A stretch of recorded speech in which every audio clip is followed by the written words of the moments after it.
সেবা সেটা আমাদের নেই, কোনো ক্ষেত্রেই নেই, চিকিৎসা ক্ষেত্রেও নাই। আমি বলবো যে আগে যেভাবে আমরা চিকিৎসা করতাম মনের থেকে, দরদ দিয়া, অন্তর থেকে একটা মানুষকে সেবা দেওয়ার জন্য, একটা অসুস্থ মানুষকে, একটা মানুষকে চিকিৎসা করার জন্য, সেই ক্ষেত্রেও আমরা আজকে অনেকটা পিছিয়ে আছি এবং আমরা সেবা ঠিকমতো আমাদের দেশের মানুষ সেবা পাচ্ছে না। চিকিৎসা ক্ষেত্রেও দেখা যায় যে আমরা বিভিন্নভাবে মানুষকে হয়রানির শিকারী হইতে হয়। মানুষ বিভিন্নভাবে দেখা যায় যে প্রচুর টাকা খরচ করে, কিন্তু রিয়েলি আমরা মনের থেকে যে যাদের যে চিকিৎসা দরকার, যেটুক সেবা দরকার, এটা আমরা করছি না বা পারছি না।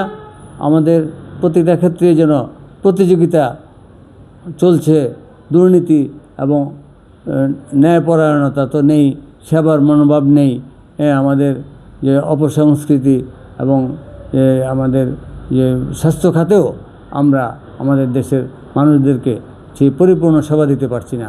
আজকেও বিভিন্ন জায়গায় চিকিৎসা পৌঁছে নাই ঠিকমতো। আমরা রাজধানীতে যেতে হয়। প্রিয় দর্শক, আমাদের দেশের স্বাধীনতার পিছনে যে মূল কারণটি ছিল, আমাদের যে মৌলিক অধিকার সংবিধান আমাদেরকে দেয়, সেটি হলো অন্ন, বস্ত্র, বাসস্থান, শিক্ষা ও চিকিৎসা।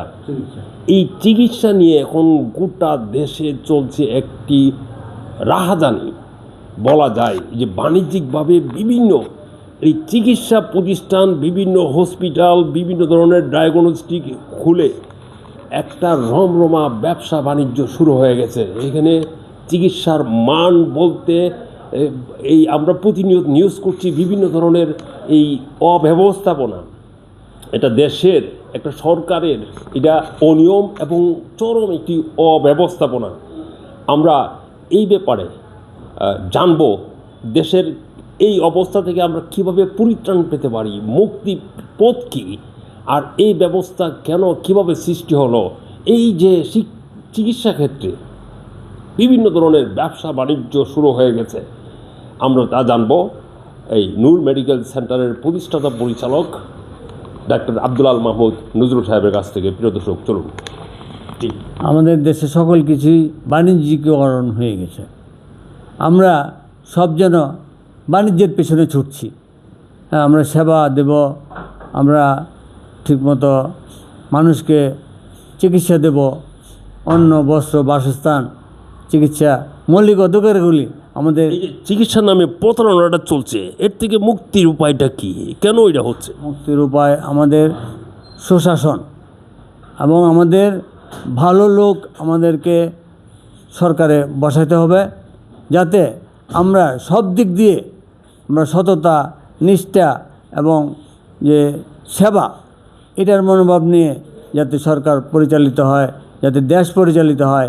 তাইলে আমরা শিক্ষা ক্ষেত্রে, চিকিৎসার ক্ষেত্রে এবং সেবার ক্ষেত্রে, দেশের সার্বিক উন্নতির ক্ষেত্রে আমরা তার সুফল পাব, স্বাধীনতার সুফল পাব।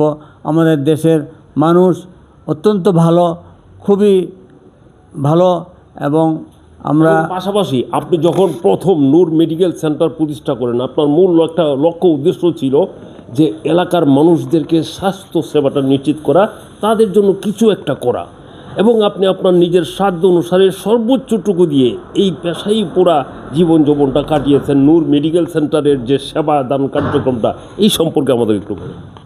আমি প্রথমে বলি যে আমি আমার এলাকার মানুষকে সেবা দেওয়াই আমার ছিল উদ্দেশ্য। যার যার এলাকার যদি সেবা সে দেয় এবং সরকারিভাবে আমরা যে সে সেবা পাই বা যেরকম বাজেট পাই, যেরকম ওষুধপত্র পাই, যেরকম হাসপাতাল, আমাদের সাধ্যের মধ্যে সরকার সচেষ্ট, সেই হিসাবে আমরা যদি সেইভাবে সহযোগিতা করি, আমাদের ডাক্তার সমাজ, প্যারামেডিক্স, নার্স, আয়া এবং ডাক্তারি শাস্ত্রে ফার্মাসিস্ট, যত সেবামূলক কাজে জড়িত আছে, সবার যদি আমাদের উদ্দেশ্য থাকে যে আমরা সেবা করব, জনগণকে চিকিৎসা দেব, জনগণকে স্বাস্থ্য এবং চিকিৎসার ব্যাপারে আমরা সহযোগিতা করব, তাইলে আমাদের আশা করি যে এই দেশ ঠিক এই অবস্থায় থাকবে না। আমরা উন্নত দেশগুলির সাথে পাল্লা দিয়ে আমরা চিকিৎসা দিতে পারবো, এবং সেই সামর্থ্য, সেই মন মানসিকতা আমাদের আছে, সেই জনবলও আমাদের আছে। আমাদের জনবল অভাব নাই, কমতি নাই। শুধু আমাদের যদি সঠিকভাবে আমরা পরিচালনা করতে পারি এবং সঠিকভাবে কাজে লাগাইতে পারি, তাইলে আমরা সফল হব এবং আমরা সেবা দিয়ে মানুষকে সন্তুষ্ট করতে পারবো। এবং আপনার প্রতিষ্ঠানটা গড়ার পিছনে মূল লক্ষ্য উদ্দেশ্য ছিল মানুষকে সেবা দেওয়া, মানুষ যে বঞ্চিত, শোষিত, অবহেলিত, বঞ্চিত মানুষদেরকে সেবা দেওয়া, শ্রমিকদেরকে সেবা দেওয়া। এর থেকে কিন্তু ওনার বিরাট একটা ঐতিহ্য, আশুগঞ্জ শ্রম কল্যাণ কেন্দ্রের শ্রমিকদেরকে দীর্ঘদিন উনি সেবা দিয়ে আসছেন এবং এলাকার বঞ্চিত মানুষদেরকে সেবা দিয়ে আসছেন। কিন্তু এখন যে প্রবণতাটি শুরু হয়ে গেছে প্রিয় দর্শক, সেটা হলো এই চিকিৎসা সেবার নামে একটা বাণিজ্য। এই ক্ষেত্রে আমরা জানবো এর থেকে মুক্তির পথ।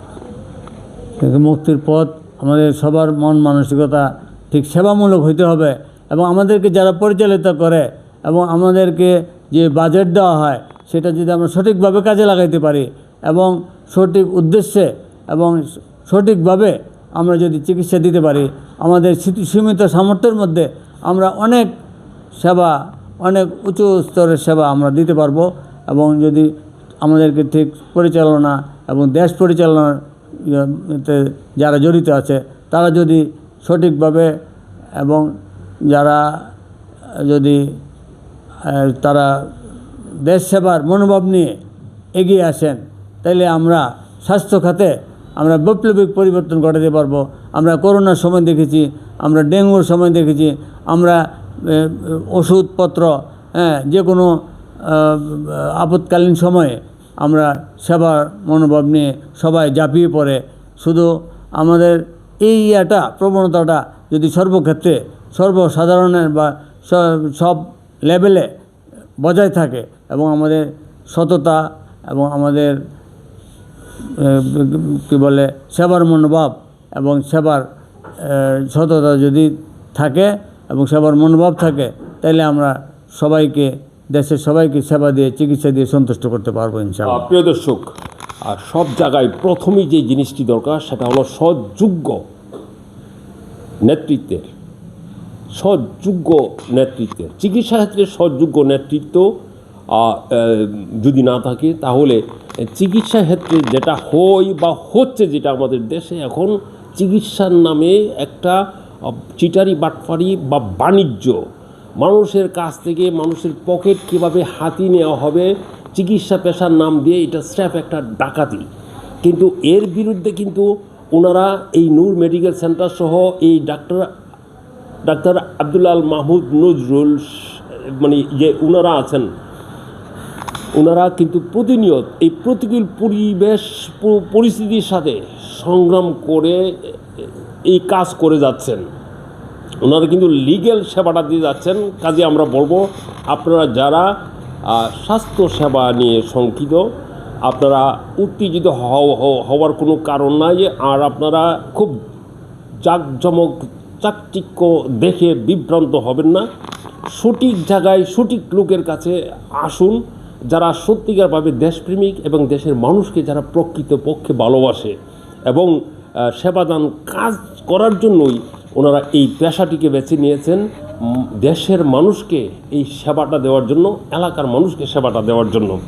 আর পাশাপাশি আরেকটি জিনিস আমরা বলে রাখি, আমাদের দরকার রয়েছে, আমরা যদি সামনে এগিয়ে যেতে চাই, আমাদের সম্মানিত লোকদের সম্মান করা এবং এই ধারাটাকে আমাদের অব্যাহত রাখতে হবে।